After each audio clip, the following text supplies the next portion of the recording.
you spoke about on technology. I think with the kind of change that we've seen, post-COVID, with everything in some ways moving to a virtual world, how are you seeing the impact of technology on the social sector? Because I think in some ways technology is overrunning much of our lives in the real world. The question is this something which you're beginning to see happen much more of in the social sector? And how do you think the social sector should actually kind of imbibe all the good things of technology which are there?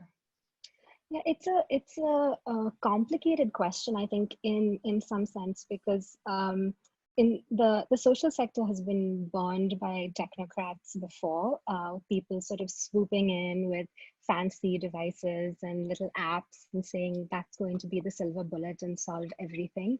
But I think we're at a really interesting moment right now where, because of COVID, there's an added urgency for nonprofits to think about using technology to connect with their beneficiaries and deliver programs and services as they have. And the need for those programs and services has probably never been greater.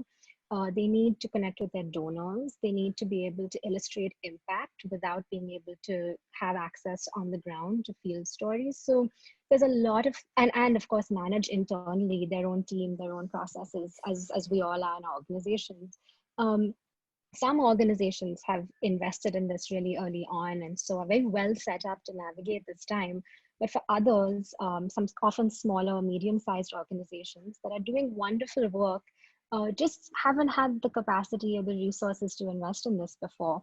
And so I think this relates to the broader point about capacity building in the social sector, and thinking of technology as one piece of that. So building awareness even with donors that this is important and it's worth funding, and the organizations that you're supporting that are doing wonderful work need the tools to be able to actually do that effectively.